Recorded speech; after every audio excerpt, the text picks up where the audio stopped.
자, 이번 시간에는 이제 레위기 27장으로 들어갑니다. 레위기 26장의 그 집회 자료 올려놓은 건 다 아직 못했는데 인터넷상에 다운받아서 다 꼭 한 번씩 읽어보시길 바래요. 자, 그리고 이제 27장 말씀으로 들어갑니다. 우선 13절까지 두 달락 말씀을 읽겠습니다. 레위기 27장의 흐름과 26장에서 어떻게 연결되는지 이것을 이해를 돕기 위해서 먼저 읽고 시작합니다. 여호와께서 모세에게 말씀하여 이르시되 이스라엘 자손에게 말하여 이르라.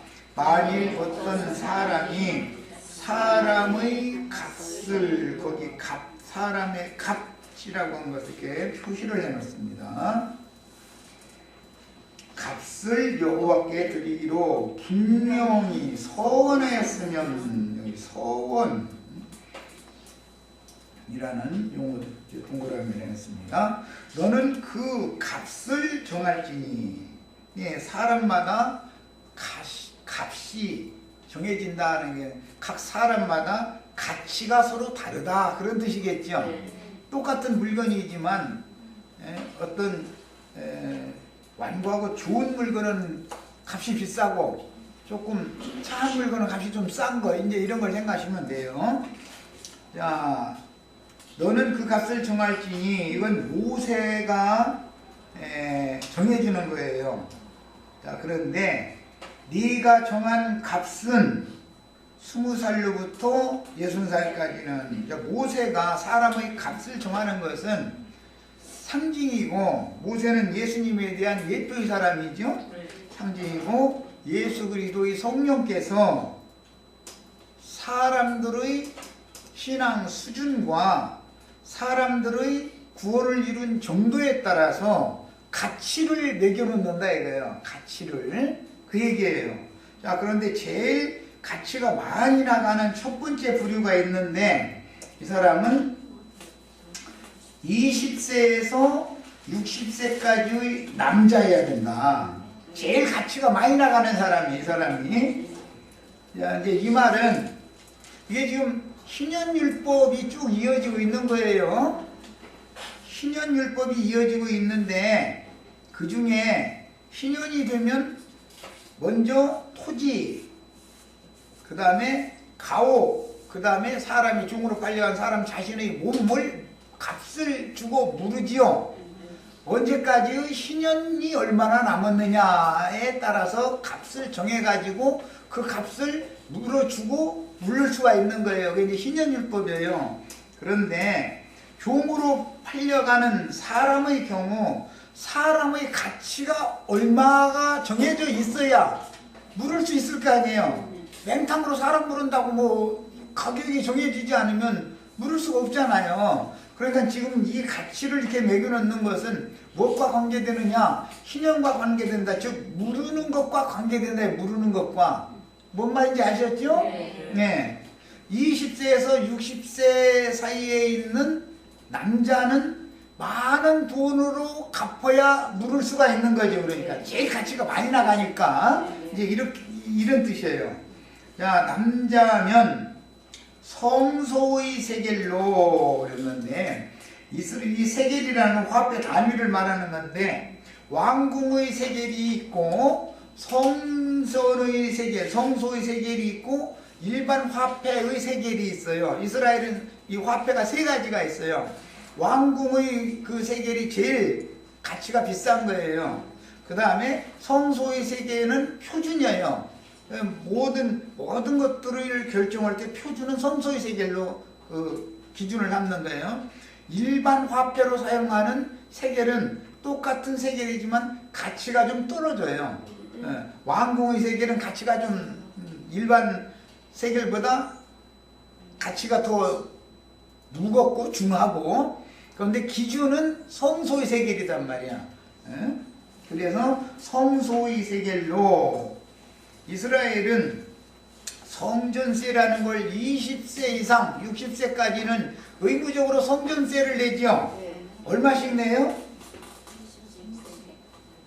반세겔씩을 의무적으로 내는 거예요. 반세겔. 한 세겔은 20게라기 때문에 10게라를 의무적으로 내야 돼요. 20세에서부터 60세까지 남자는. 자, 그러니까 제일 가치가 많이 나가는 사람은 성전세를 의무적으로 내야 되는 사람이다, 그 말이에요. 성전세를 의무적으로 내는 게 20세에서 60세까지의 남자는 성전에 1년에 반세겔씩 의무적으로 내는 거예요. 그걸 내가지고 성전이 무너지면 보수하는 공사비로 사용을 해요. 성전세라는 거. 신약의 마태복음에도 성전세 받으러 다니는 사람들 얘기가 나오죠.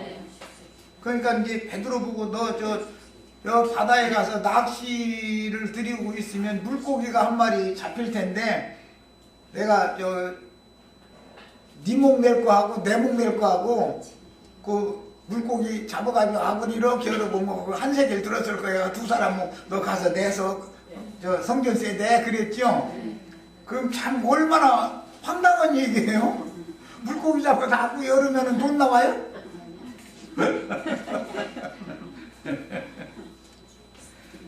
자, 오늘 이 말씀이 그게 연결이기 때문에 내가 이렇게 오늘 띄워드리는 거예요. 뭔 뜻인가를 이제 앞으로 이제 설명을 해 나갈 거예요. 자, 그 다음에 20세에서 60세는 50세겔이에요, 값이. 이 사람을 물르려면 돈을 많이 줘야 물을 수 있는 거예요. 이 사람이 종으로 팔려갔다. 이 사람의 그 종된 신분에서 해방시켜 주려면 50세겔을 갖다 내야 되는 거죠. 자, 이 사람은 총화시에 이스라엘 나라의 1년에 한 번씩 성전세를 의무적으로 내야 되는 사람이에요. 이 사람은. 자, 이 사람들이 낸 성전세를 가지고 뭐를 한다고요?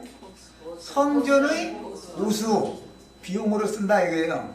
사람이 지은 이제 성전이니까 뭐 여러 군데가 이렇게 고쳐야 될 일이 생기겠죠. 그 용도로 쓴다 이거예요. 이제 그러면 이제 대충 이제 감이 잡히죠. 교회가 타락하면 성전세를 내는 사람들이 헌신을 통해서 교회를 회복한다, 지금 그 말이란 말이야. 이런 그 율법을 알아야 성경 해석이 나오는 거예요.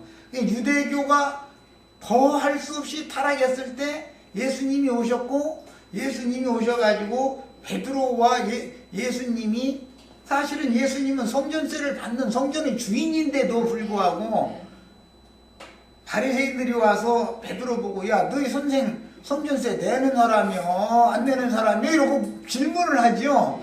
그러니까 베드로는 아무 생각도 없이 내야지. 우리 주님도 나이가 지금 20세에서 60세 사이니까 당연히 반세를 내야 되잖아 고 대답을 덜컹 하고 왔는데, 주님은 야, 나는 성전세를 받는 하나님이지 내가 어떻게, 야, 성전세를 내가 내야 되냐, 너 말 잘못했잖아 말하자면 이제 이러니까 얼마나 황당하겠어.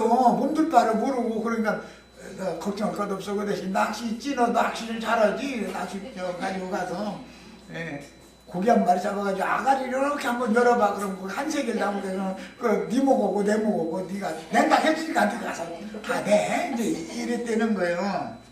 그것은 예수님이나 베드로는 타락된 성전, 성소를 회복시키는 하나님의 일꾼으로 지금 쓰임을 받는 중이지요. 사실은 뭐 돈으로 내서 성전을 회복하는 것이지만 주님의 입으로 나오는 말씀으로 해야 되기 때문에 고기 잡아가지고 아가리를 열어라 이제 이랬는데, 아가리에서 말 나오지 뭐 딴 게 나오겠어.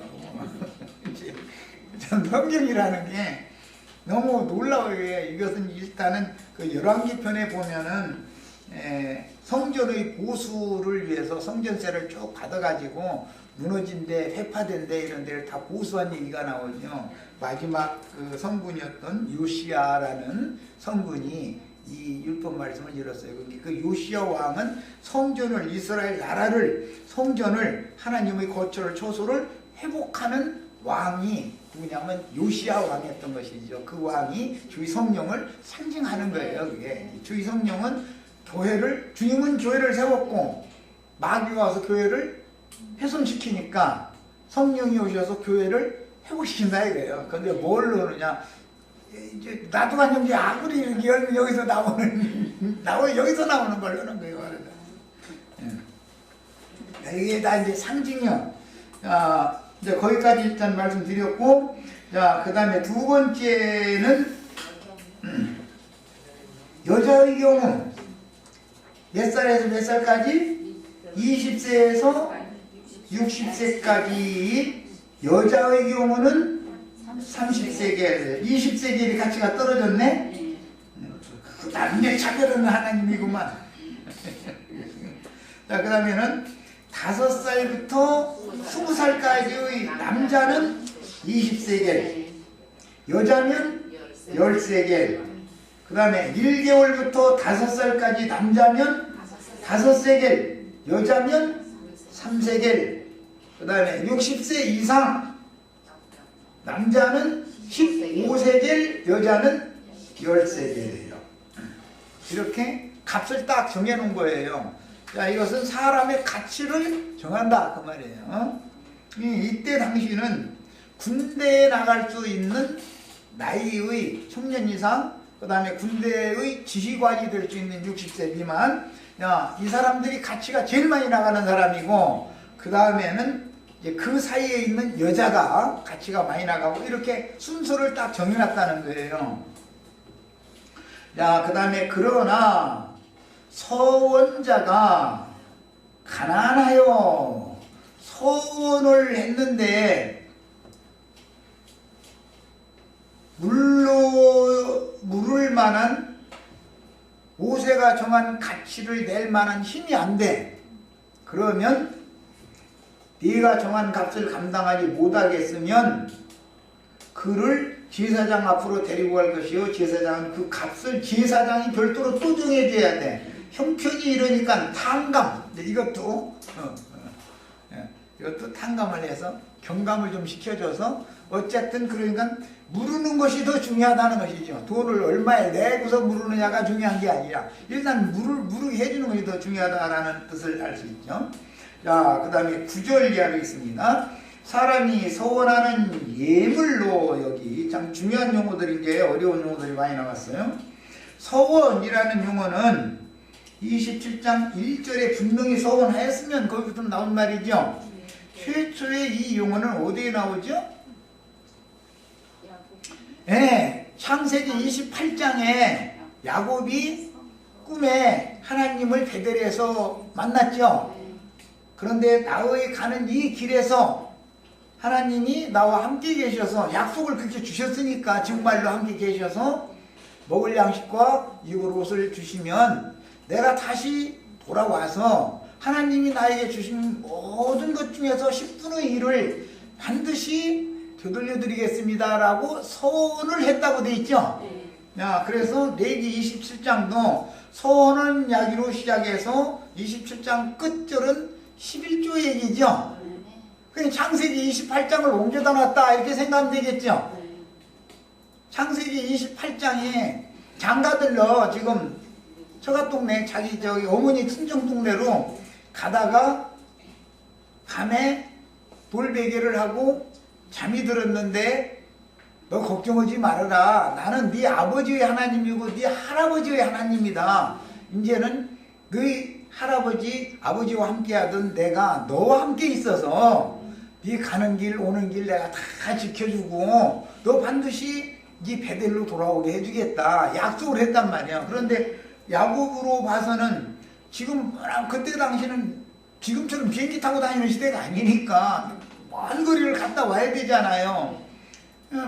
장래가 불안한 거죠. 혼자 혀를 단신히 이렇게 그 유모 할머니 데리고 이렇게 유모 할머니 인도를 따라 데리고 가는 길인데 불안한데 그때 하나님이 나타나서 약속을 주신 거예요. 너 걱정하지 말아라. 거기 갔다가 돌아올 때 내가 갈 때와 올 때 다 내가 함께 하겠다.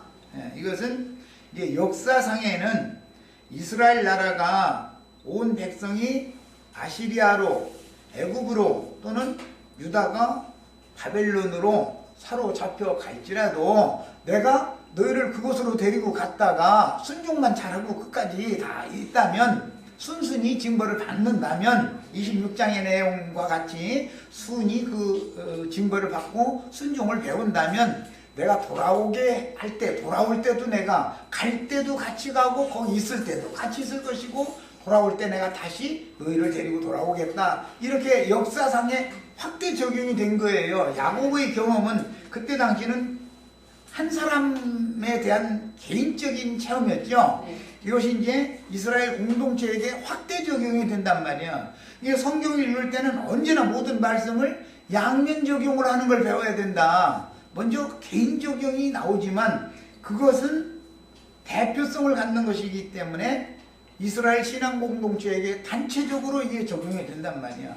그래서 예레미야 선지자나 이사야, 예레미야, 에스겔, 다니엘 이런 선지자들은 그 바벨론의 포로로 사로잡혀갈 때 너희가 순종하고 이게 하나님이 일으키신 일이다. 너희가 우상숭배를 끝내버리지 않기 때문에 하나님이 그 종선지자들을 부지런히 보내서 이제라 돌이켜라. 징벌 더 받지 말고 매 더 맞지 말고 이제라 돌이켜라. 아무리 해도 끝내 돌이키지 않고 제 길로 자꾸 가니까 이제는 도저히 더 이상 참을 수 없다 해가지고 율법에 나온 이 말씀대로 징벌을 7배로 더 내리다가 포로로 사로잡혀 간 거 아니야. 이제 여기까지 보냈는데 그래도 순종하면서 왜 이런 일이 왔나를 깨달으면 희년은 온다 이거예요. 희년이 정해져 있으니까 그때는 희년을 선포하는 구약시대 같은 학개, 스가랴, 말라기 이런 선지자는 이제 희년을 선포하는 선지자들이죠. 우리가 돌아갈 때가 되었다. 포로 생활을 이제 그만 끝내고 동토로 예루살렘으로 돌아가야 된다. 이것을 선포하는 선지자들이잖아요.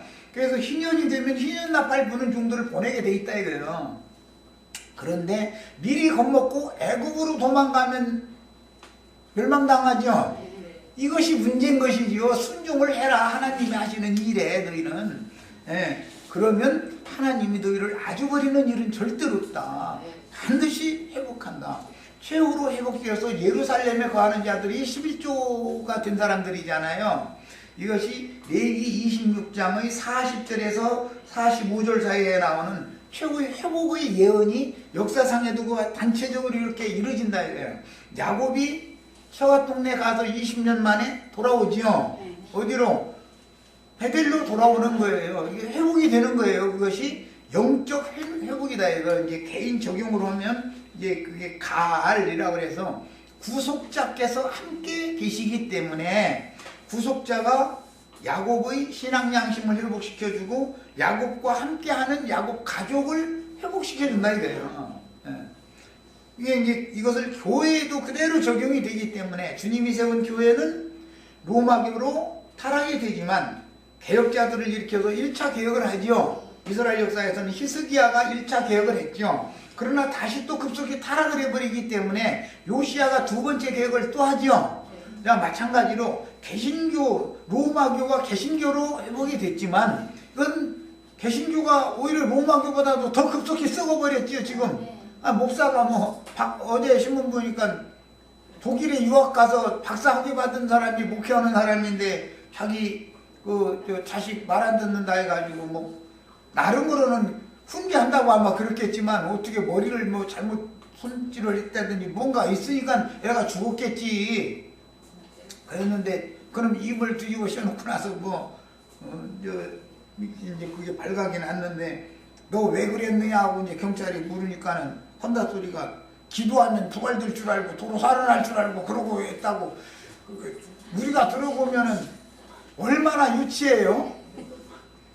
박사 목사님의 신앙이 죽은 자가 지가 기도하면 살아난다고 믿고 있는 신앙이다라는 말이잖아요. 육체가 부활돼야 안 돼요? 육체는 절대로 부활이 없어요. 이만큼 신학 자체가 너무 잘못되어 있는 거죠. 그들이 잘못된 걸 받아가지고 그 짓을 하고 있는 거예요 지금. 그런데 그런 사람한테 가르침 받는데 아멘 할렐루야 하고 입 딱딱 벌려가면서 저 붕어 입 벌리듯 그래가면서 그러고 있으니 얼마나 불쌍해 세상 교회 사람들이. 그래서 개신교가 로마교에서 개혁을 했다고 했지만 하나님이 보시기에는 그건 불완전한 개혁이다 이거예요. 4대 교회 개혁이라는 4대 교회의 개혁은 완전한 개혁이 아니거든. 그래서 청교도를 일으켜서 개혁을 또 했다 이거예요. 이건 이제 요시야의 개혁이죠. 자, 우리는 지금 두 번째 다시 계수를 갖는 얘기야.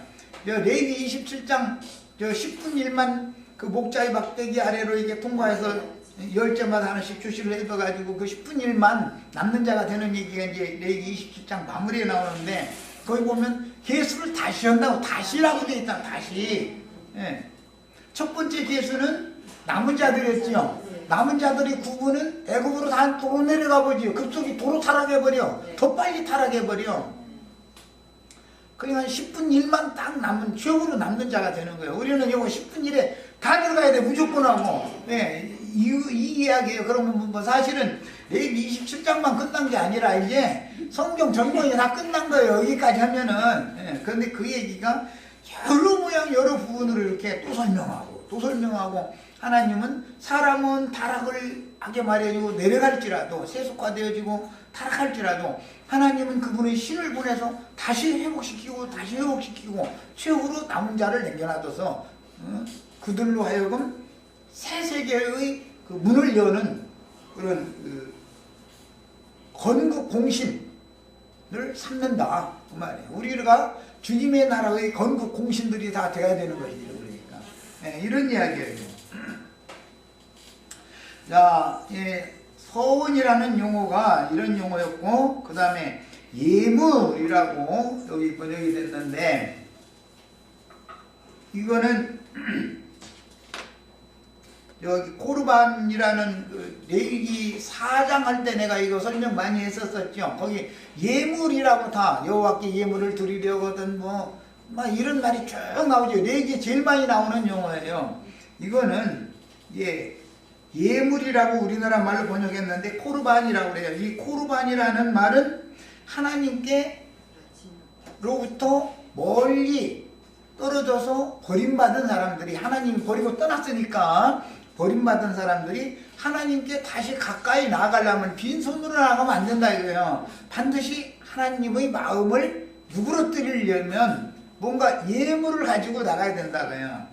그래서 이것은 가까이 나아간다라는 그런 개념이에요. 가까이 나아가기 위해서는 화해를 위한 선물을 가지고 가야 되잖아요. 그래서 이제 양면 적용을 하는데, 신앙에 적용을 할 때는 하나님께 버림받은 자들이 하나님께 화목을 청하기 위해서는 빈손으로 나가면 안 되고 예물을 들고 나가야 된다 이런 말이에요.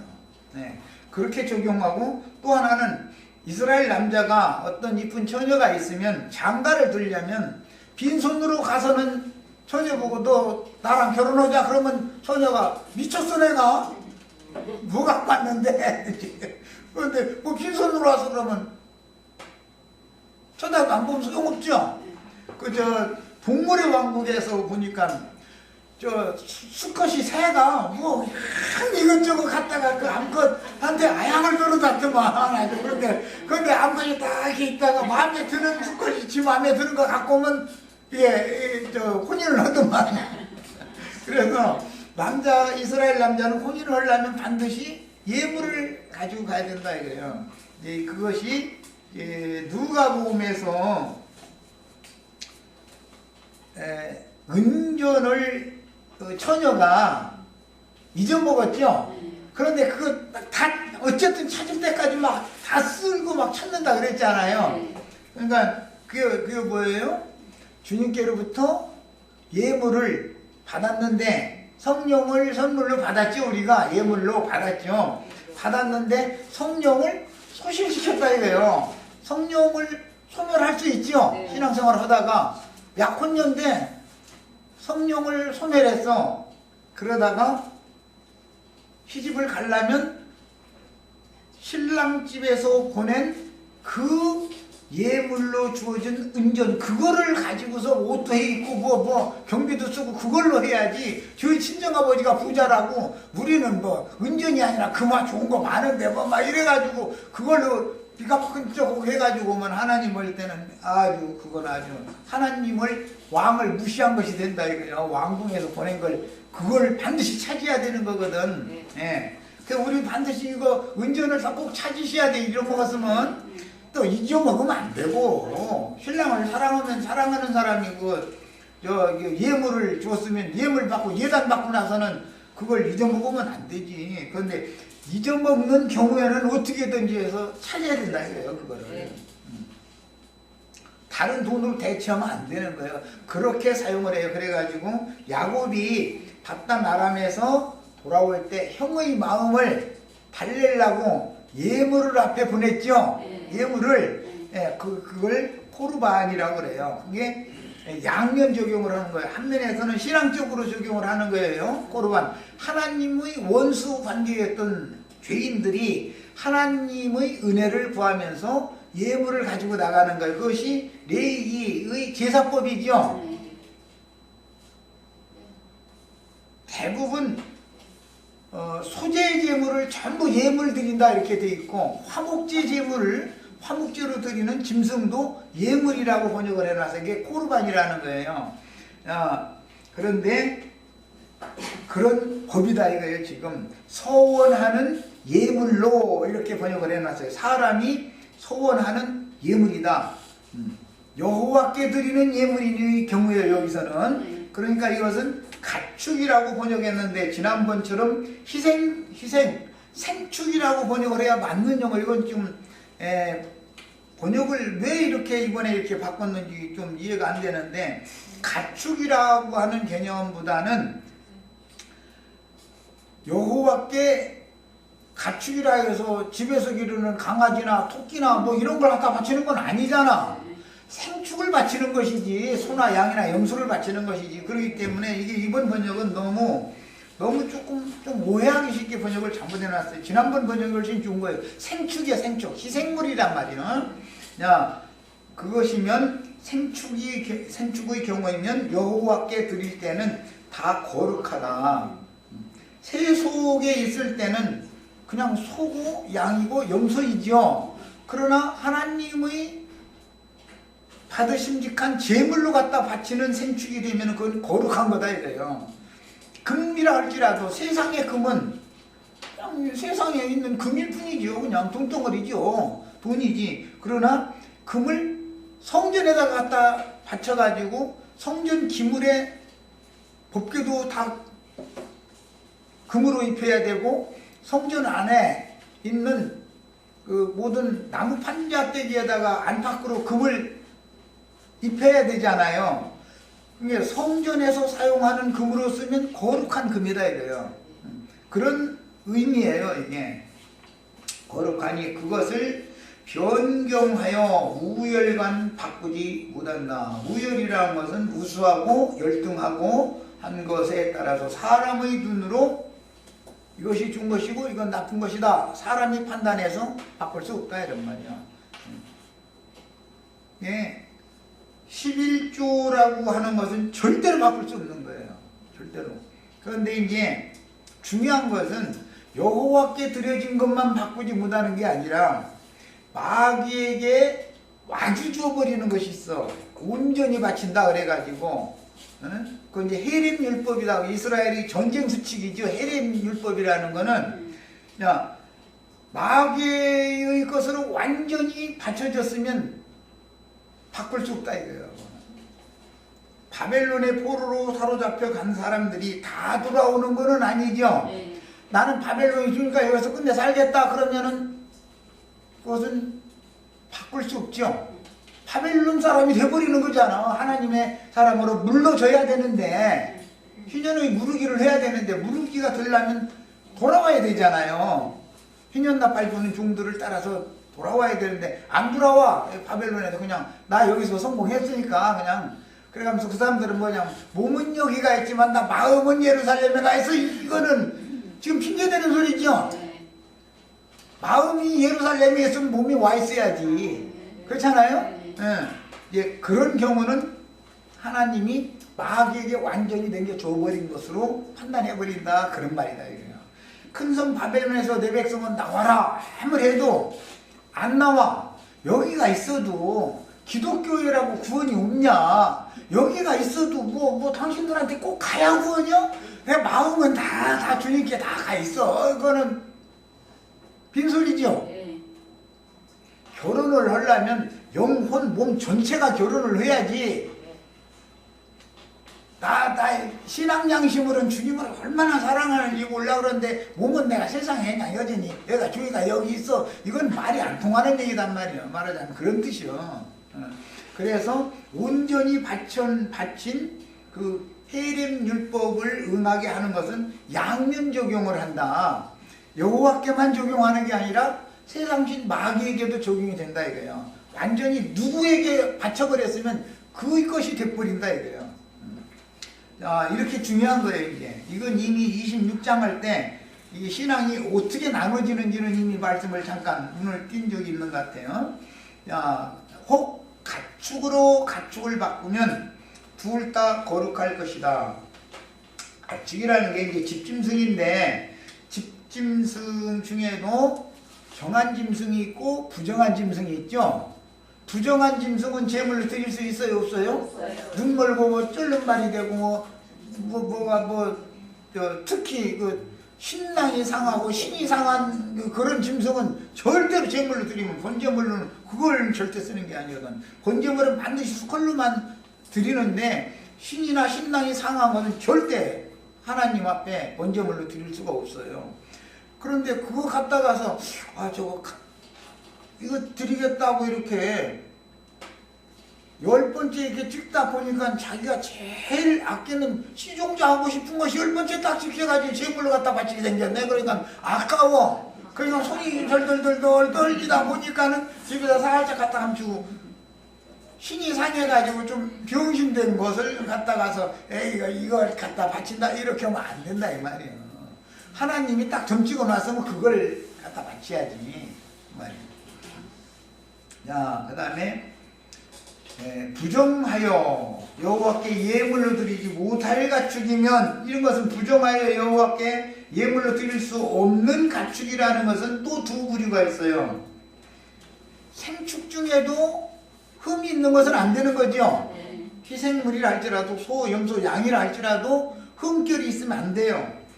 또 흠결이 없지만 약대나 토끼나 사반이나 개나 돼지나 이런 것들은 제물로 드릴 수 있어요, 없어요? 없어요. 못 드려요. 가축이지요. 그것도 다. 네. 가축이라도 드릴 수 없는 것이 두 종류가 있어요. 하나는 생축으로 들어가지만 흠이 있으면 못 드리는 거예요. 근본적으로 하나님이 부정하다고 판단하시는 것은 맞출 수가 없죠. 예를 들어서 약대가 참 새끼 이쁘장하게 건장하게 약대를 낳았어. 그러면 어린 양으로 대속을 하든지, 대속하기가 싫으면 어떻게 해요? 목을 꺾어서 죽여버리라고 했어. 그러니까 그 약대 길러서 써먹으려면 양을 가서 바치고 약대를 길러야 되는 얘기죠. 집짐승을 기르려면 다 이렇게 하도록 율법에 정해진단 말이야. 자, 그 다음에 그 가축을 제사장 앞으로 끌어갈 것이요, 제사장은 우열간의 값을 정할지니, 하나님께 드리는 소의 값이 얼마짜리다, 양은 얼마짜리다, 또는 염소는 얼마짜리다, 이게 값을 정하고, 부정한 짐승도 여호와께 드리고자 해서 하는 것은 원래는 부정한 짐승을 드릴 수가 없기 때문에 값을 정할 필요도 없어요. 그렇지만 부정한 짐승은 속세에서 거래를 해야죠. 동물 시장에다가 내다가 팔고 다 해야 되잖아요. 사오고 해야 되잖아요. 그럼 값이 정해져야 되잖아.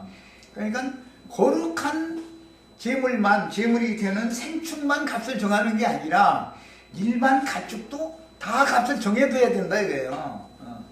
자, 이렇게 값을 다 이제 그것은 전부 거래를 위한 것이죠. 일반적인 가축은 그런 뜻이에요. 그 값이 제사장이 정한 대로 될 것이며, 만일 그가 그것을 물으려면, 예를 들어서 뭐 약대가 한 마리 이제 새끼가 낳았는데 짐승 시장에다 끌어다가 예를 들어서 이제 그 모세가 정해준 값이 이건 얼마짜리다 정해줬는데 그 값에 팔았는데 보니까 너무 억울해. 일단 팔았다가 물르려면 자기가 정해진 그 값을 줘야 될 뿐 아니라 5분 1의 위약금을 추가로 내야 되는 거예요. 일단 계약의 성사가 된 것을 해약을 하는 경우는 이제 물은다고 그러는데 경우는 5분 1의 값을 더 내야 되는 거예요. 이게 뭐 세상 나라에서도 거래할 때도 그렇죠. 집을 일단 계약을 해서 도장을 일단 찍었어. 그러면 뭐 이제 흔히들 하는 소리가 뭐 3일 내에 뭐 7일 내에는 뭐 물려도 된다. 그건 소용없는 소리. 도장 딱 찍는 순간 그거는 계약의 성사가 딱 된 거기 때문에 판 사람이 물려달라고 하면은 위약금 내놔 딱 그런단 말이야. 그런데 뭐 3일도 아직 안 됐는데 말랐잖아. 하지도 말라고. 어디 여기서 3일 만에는 3일 동안은 해약해도 된다는 그 없지 않냐고. 말랐던 소리 하지도 말고 물르고 싶으면 위약금 내놓으라고. 그래서 위약금을 받고 물려주는 것이죠. 그냥은 안 물려주죠. 본물의 값만 받고서 물려주는 일은 절대로 없죠. 이런 것과 같은 거예요. 자, 이제 이것은 거래를 할 때는 위약금의 형식인데 이것은 5분 1의 만일 그가 그것을 물으려면 네가 정한 값에 5분 1을 더해라. 그래서 이 5분 1의 더해지는 위약금이라는 것은 어디서 나오냐면 창세기 48장에서 요셉이 애굽의 토지법을 세울 때 토지를 다 요셉에게 갖다가 팔고 식량을 얻어갔죠. 그냥 먹고 살 식량만 준 게 아니라 신종자까지 줘가면서 너희가 땅을 내가 임대로 주니까 그걸 농사를 해서 나머지는 다 너희 가족에서 먹고 살고 5분 1의 소출은 세금으로 국세로 내라 해가지고 토지법을 정했죠. 거기서부터 이게 나온 거예요. 그러니까 알고 보면은 토지를 물은 데서부터 5분 1의 위약금이라는 제도가 이제 율법에는 이렇게 되어 있지만 이것은 그 토지를 원래 사람들의 그 요셉에게 팔아 넘긴 것을 토지를 다시 분배해주고 나서 너희가 농사를 해가지고 산물을 나머지는 다 너희 걸로 삼고 5분 1일랑 국고에다 갖다 바쳐라. 그래가지고 국고송에다가 곡식을 쌓아뒀다가 그 흉년에 이게 풀어서 줬던 거잖아요. 먹게 했던 거예요. 거기에서부터 이게 나오는 말이에요.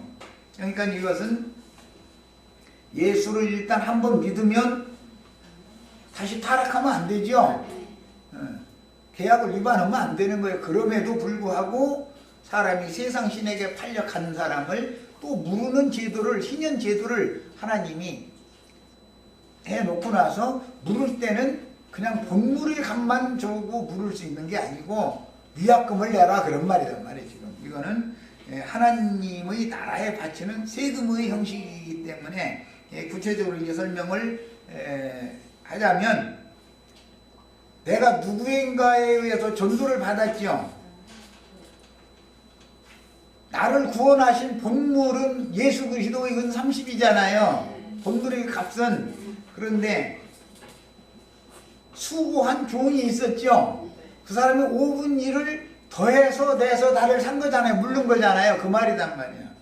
예수님은 본물의 값을 지불을 했고 본물 값을 지불을 했고 전도자는 자기 자신의 헌신을 통해서 5분 1이라는 헌신을 통해서 나를 주님의 것으로 지금 물르는 일을 한 거예요. 그러니까 우리가 누구를 전도를 하면은 본물의 값을 예수님이 지불한 거 그것만 가지고 되는 게 아니죠. 나의 헌신이 필요하지.